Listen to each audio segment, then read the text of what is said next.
बिस्मिल्लाहिर्रहमानिर्रहीम। नाज़रीन मोहतरम अस्सलामु अलैकुम वरहमतुल्लाहि वबरकातुहू। नाज़रीन मोहतरम, आज का जो हमारा टॉपिक है वो दुनियाए इस्लाम की एक अजीम तरीन हस्ती के बारे में है, जिनके करोड़ों मानने वाले इस दुनिया में मौजूद हैं। जिनका लक़ब अगर बात करें तो इमाम आज़म है, जिनकी कुन्नियत के बारे में बात करें तो अबू हनीफ़ा है, जिनके बारे में अगर हम बात करें तो आपका नाम मुबारक नौमान है, आपके वालिदे मोहतरम का नाम साबित है। तो लिहाजा इमाम आज़म अबू हनीफ़ा रहमतुल्लाहि ताला अलैह जो इमामुल आइम्मा है, जो काशिफुल गम्मा है, तो लिहाजा इमाम आज़म अबू हनीफ़ा रहमतुल्लाहि ताला अलैह के बारे में आज हम समाअत फरमाएंगे। आपसे छोटी सी गुजारिश है, वीडियो को आप मुकम्मल मुलाहज़ा फरमाइएगा। अगर आपने वीडियो को मुकम्मल देखा तो इमाम आज़म अबू हनीफ़ा रहमतुल्लाहि ताला अलैह के हवाले से आपको बहुत सारी बातों का इल्म होगा। इमाम आज़म अबू हनीफ़ा रहमतुल्लाहि ताला अलैह 80 हिजरी में कूफा में आप पैदा हुए। अल्लाह रब्बुल आलमीन ने आपको 70 साल उम्र अता फरमाई, लेकिन 70 साल में आपने दीन इस्लाम की वो खिदमत अंजाम दी हैं कि आप रहमतुल्लाहि ताला अलैह की अगर हम सीरत मुबारका, हयात मुबारका का मुताला करते हैं तो हम दंग रह जाते हैं कि आपके वक्त में कितनी बरकत होती थी कि कुरान की तिलावत आप करें, नमाज की पाबंदी आप करें, नवाफिल आप पढ़ें, सदका व खैरात आप करें। इसके अलावा दीन इस्लाम की खिदमत यानी आप लोगों को दीन का दर्स दे रहे हैं, फ़िक़ही मसाइल लोगों को बता रहे हैं, दीन इस्लाम की खिदमत अंजाम दे रहे हैं, तो आपके वक्त में कितनी बरकत अल्लाह रब्बुल आलमीन ने रखी थी। तो 70 साल आपकी कुल उम्र मुबारक थी। 80 हिजरी में आप कूफा में पैदा हुए।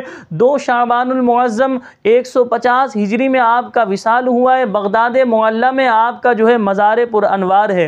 ये बात याद रखिएगा। देखिए, चारों इमाम जो हैं वो हक पर हैं। चारों इमाम की रिस्पेक्ट करना, उनकी ताज़ीम व तकरीम बजा लाना, ये हम पर लाजिम व ज़रूरी है। और चारों इमामों को जो है हक बजानिब जानना, ये भी हम पर लाजिम है। लेकिन इन चारों में अगर हम देखें तो चारों में बुलंद मकाम जो है वो इमाम आज़म अबू हनीफ़ा रहमतुल्लाहि ताला अलैह का है। इसकी एक हिकमत उलमा ने ये बयान की कि चारों में जो बड़ा मर्तबा है वो इमाम आज़म का इसलिए भी है कि आप ताबई बुज़ुर्ग हैं। आपने सहाबाए कराम अलैहिमुर रिदवान की ज़ियारत की है, सहाबाए कराम अलैहिमुर रिदवान से मुलाकात की है।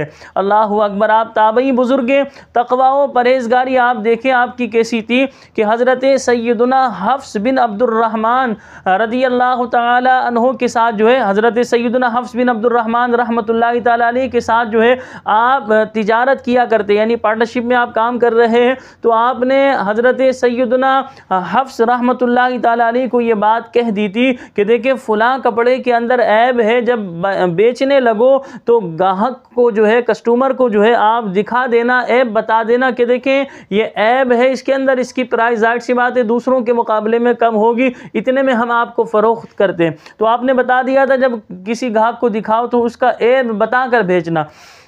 आपके जहन में ये बात नहीं रही, आपने उस कपड़े को बेच दिया। तो उस दिन की जो भी इनकम थी इमाम आज़म अबू हनीफ़ा रहमतुल्लाहि ताला अलैह ने वो सारी की सारी अल्लाह तबारक व ताला की राह में सदका कर दी।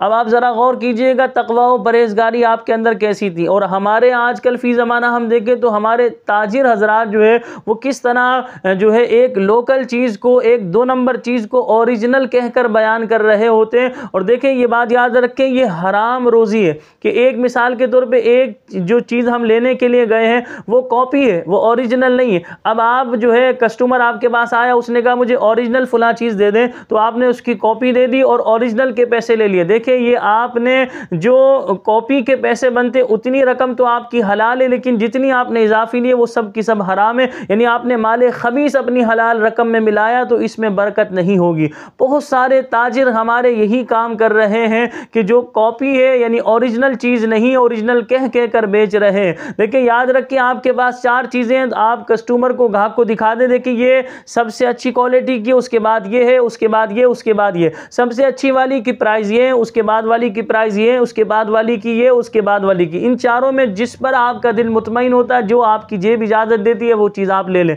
इस तरह देखिए आपकी सैलरी, आपकी जो तिजारत वो हलाल होगी, आपकी रोज़ी में बरकत होगी। इस तरह 2 नंबरी करके जो है 2 नंबर चीज़ को ओरिजिनल कहकर बेचना, कॉपी को ओरिजिनल कहकर बेचना, बेचना, इसी तरह आपके पास लोकल चीज़ है उसे आला चीज़ कहकर बेचना, ये गलत है।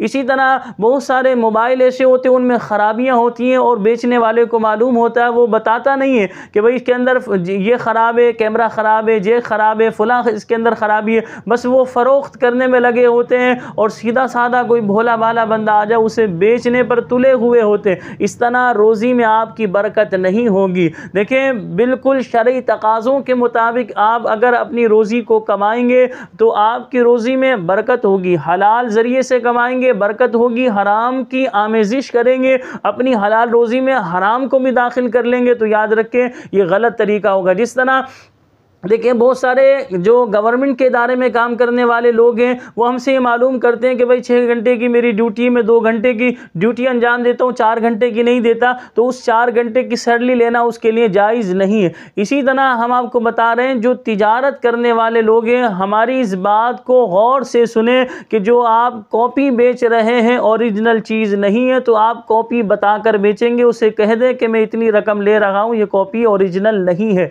फर्स्ट कॉपी है, सेकंड है, तो आप उसको बता दें।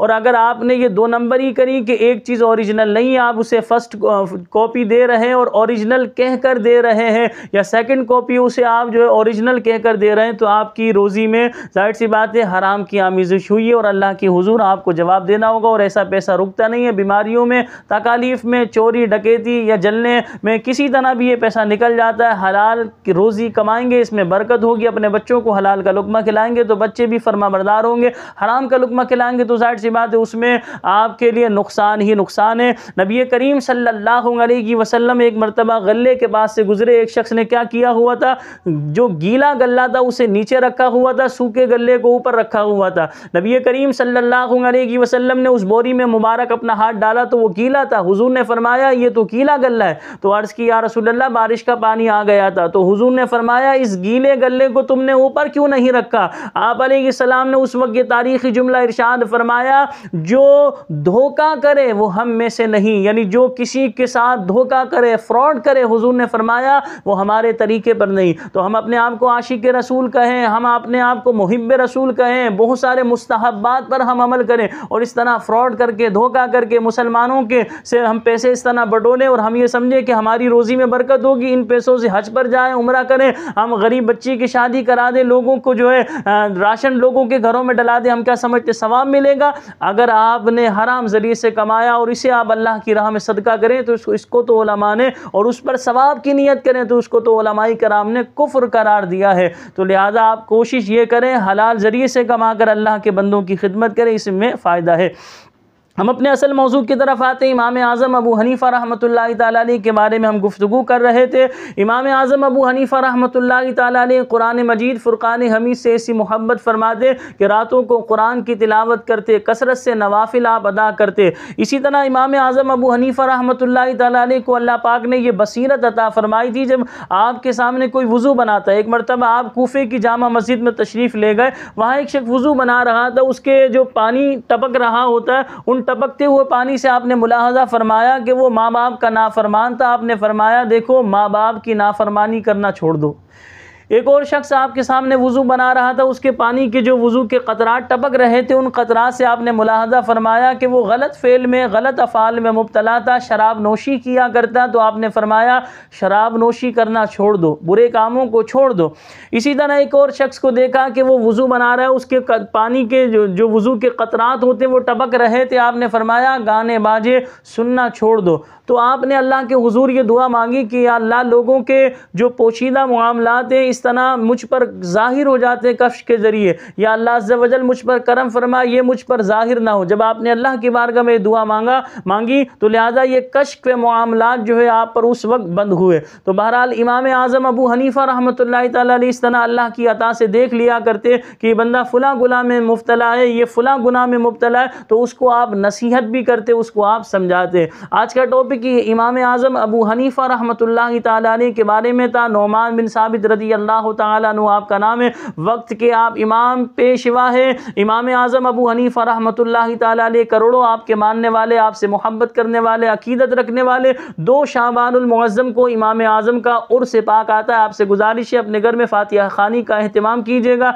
इमाम आज़म अबू हनीफा रहमतुल्लाहि ताला अलैह के लिए कम से कम 3 मरतबा सूरह इखलास, 1 मरतबा सूरह फातिहा पढ़कर उसका सवाब इमाम आज़म को ईसाल कर दीजिएगा। मैं दुआ करता हूँ अल्लाह पाक हम सब का खातिमा ईमान पर फरमाए, बड़ों का अदब व एहतराम हमें नसीब फरमाए, अपने बुजुर्गों को याद रखने की तौफीक अता फरमाए। आपसे छोटी सी गुजारिश है कि आपने अभी तक हमारे चैनल को सब्सक्राइब नहीं किया तो चैनल को सब्सक्राइब कर लीजिए, वीडियो को लाइक शेयर ज़रूर कीजिएगा, हमें अपनी दुआओं में याद रखिएगा। मिलते हैं अगली वीडियो में, तब तक के लिए हमें इजाज़त दीजिए। अल्लाह निगहबान। अस्सलामु अलैकुम व रहमतुल्लाहि व बरकातुहू।